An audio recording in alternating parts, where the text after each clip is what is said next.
Hello and welcome to Best Sips Worldwide. I'm your drinking companion, Susan Schwartz, an American travel writer living in London.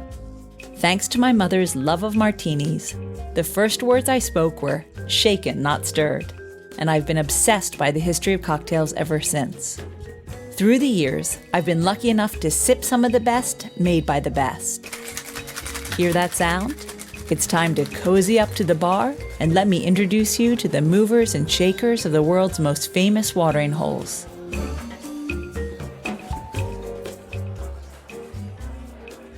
When your last name is Taittinger, you're bound to continue in the tradition your family began 300 years before. As one of the great names in Champagne, Virginie Taittinger, our guest today, felt her future had to be in the industry both her mother and father were born into. Today, she tells us how she is creating her own history with her son in tow. My name is Virginie Taittinger. You can say Taittinger or Taittinger, it doesn't matter. And I am issue from two strong Champagne family. My mother family created the brand Piper-Heidsieck in 1851. And my father was my boss at Taittinger Champagne during 21 years. I thought it was very difficult to work with his father until I was working with my son, because it's not easy every day. He likes that everything goes perfectly, and everything didn't go perfectly every day. So now do you see how your father felt dealing with you? Yeah. And but you know, it's fantastic because I was always working in family. And I think it's different when you own your company and when you are working with your family. It's another spirit. And it was the main reason where I want to create my own house of champagne, because when my story at Taittinger finished, ends up, I thought that the main capital I have in my hand was my knowledge in champagne, and the passion I have for this product has to be transmitted to my children.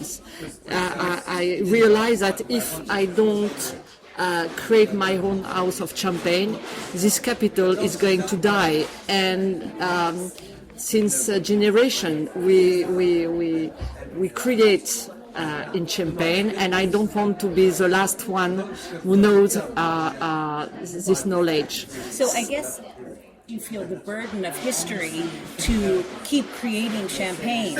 Yeah. And when you were growing up, did you feel, oh, this is my choice in life? Like this is what I have to do. I must work in champagne because I didn't know that the story Taittinger will be sold.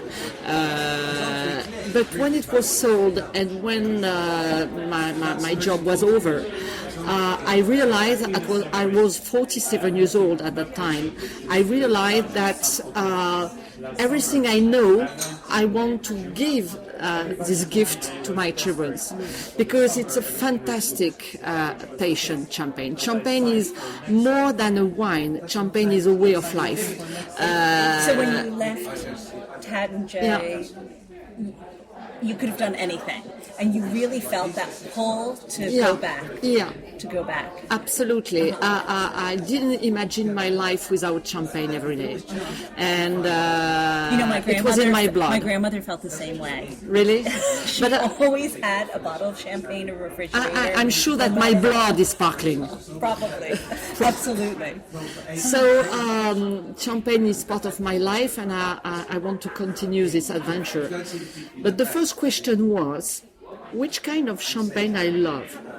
Because when I was working for Taittinger, I didn't ask such question. I was completely dedicated to Taittinger. I was dreaming, my heart, my body, my mind belongs to Taittinger. So when I stopped, from Taittinger, I know that if I try in my head, in my mouth, if I try to copy Taittinger, it will be the wrong direction. I have to make something different. I have to go back to the roots of the champagne. I mean, I have to go back to the vineyards. I have to come back to the grapes, and I have to find my own style and my own personality. It must have been very difficult because you've had a lifetime of having one kind of flavor in your mouth, and then you have to... So I spent 1 year and a half around all the little village in Champagne, tasting every day champagne from wine growers, which are not blending champagne, because most of the famous brands are making assemblage champagne all. I mean, it's a mix from Pinot Noir, from Pinot Meunier, from Chardonnay, from different villages, from different years. That is the way to produce elegant and nice champagne. But the wine growers, when they produce their own champagne with their own vineyards, it's normally not an assemblage. So it's very interesting to taste those champagne because it goes back to the roots of the champagne and to the original taste before the blend. It's like a perfume. A nice perfume usually is a mix from chèvrefeuille, jasmine, roses, whatever. And right, we were talking about this before. I get back to the original flavor. I mean, 100% roses, 100% chèvrefeuille or jasmine, or so I came back to the roots, and I find some beautiful things, and I want to produce my champagne with those beautiful grapes. And because I was telling you that I really understand the language of spirits, not as much wine. I don't know the vocabulary for talking about wine, and you had said that it's really much more like a spirit or a perfume. Yeah, because it's an assemblage, it's a mix. Traditional champagne, you mix white grapes, Chardonnay, with black grapes, Pinot.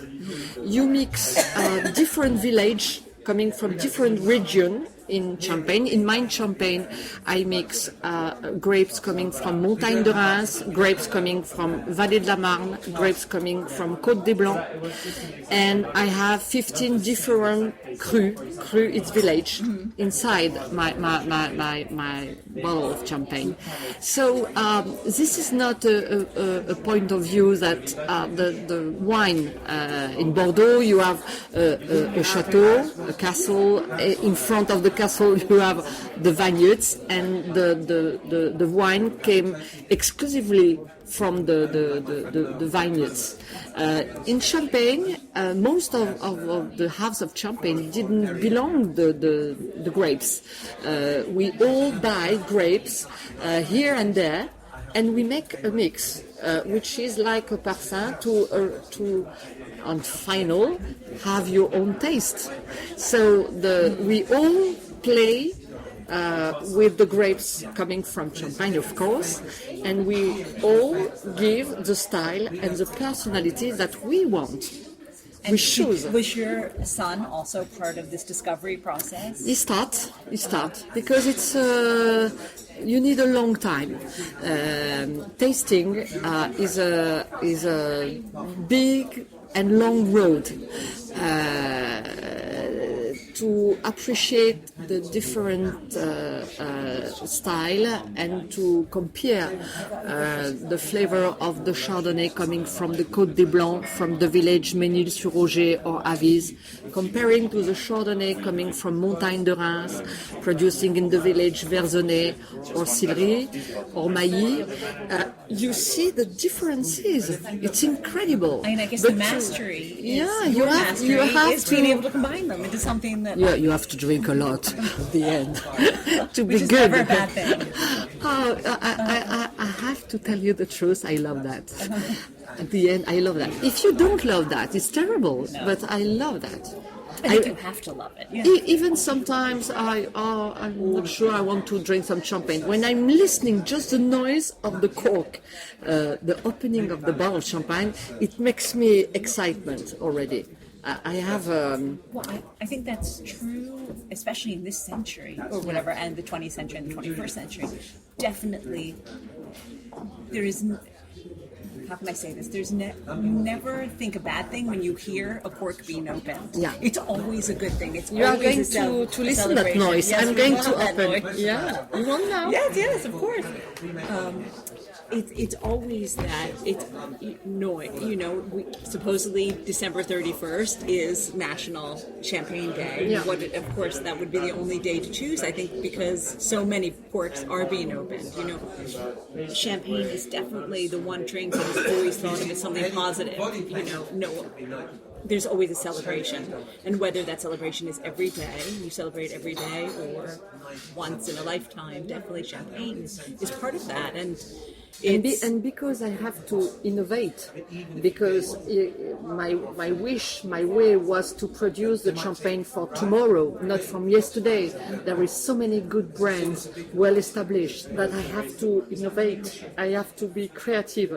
So I decided to produce just special cuvée, grande cuvée, and to find packaging innovating too.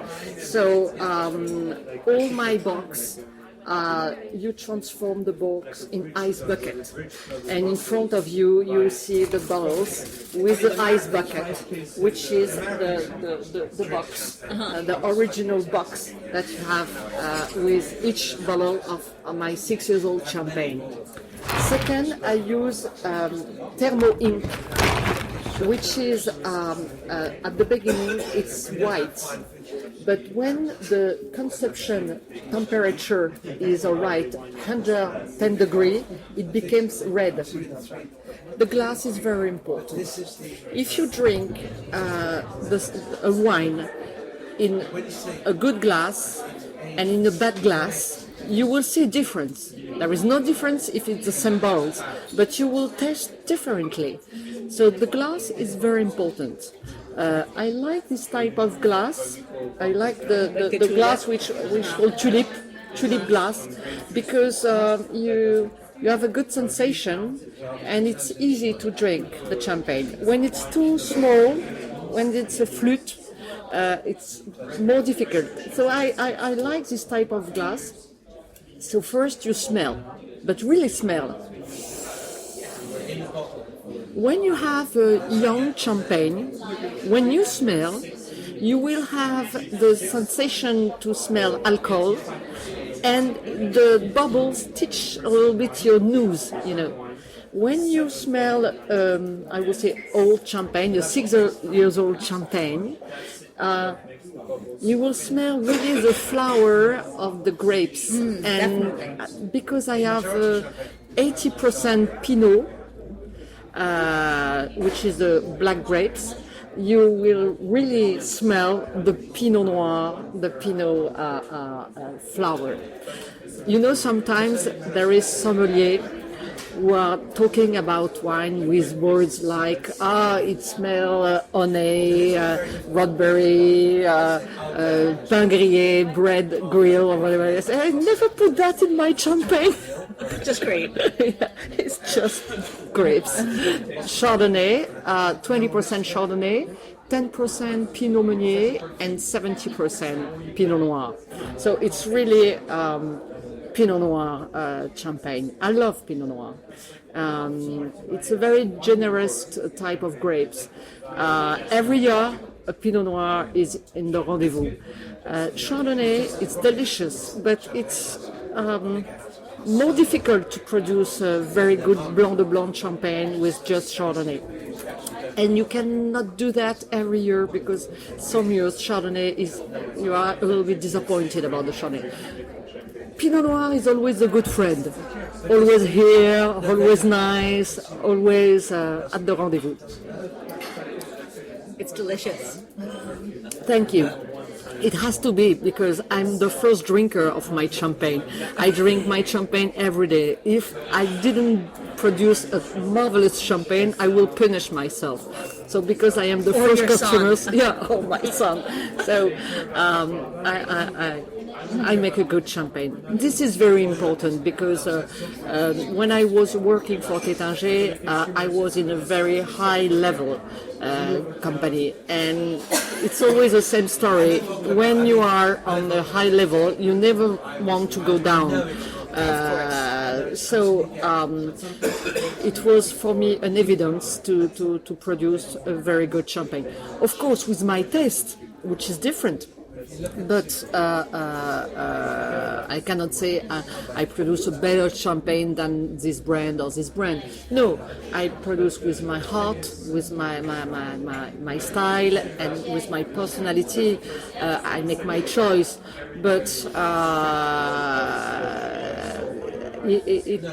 really, I appreciate to give the style I want to my champagne. Because when you are working for a house of champagne, you have to respect the style of this house of champagne. When you are your own boss and when you create your house of champagne, you can produce what you want. You're making your own history. Yeah. You don't have to. Yeah. To follow an history that you didn't. So I know these two parts because when I start, I was a follower. Now I am a pioneer. Well, cheers to that, and thank you so much. Thank you. It was fantastic to have Virginie with us today. Remember, champagne should be for every day, not just a holiday. Poo-poo platters, flaming cocktails, and of course the original Mai Tai should evoke just one name, Trader Vic's, the home of the tiki cocktail. Come back next week to find out how one man named Odysseus found his home not in Greece, but at Trader Vic's in London's Hilton Park Lane. Until next time, bottoms up. For more information and links to everything you've heard about, plus a bit more, please visit bestbitsworldwide.com. Thanks for listening to Best Sips Worldwide, a spin-off of Best Bits Worldwide. Always remember the wise words of Oscar Wilde, all things in moderation, including moderation, and never drink and drive. Okay, I said that last part. Theme music is by Steven Shapiro and used with permission. You'll find me at the bar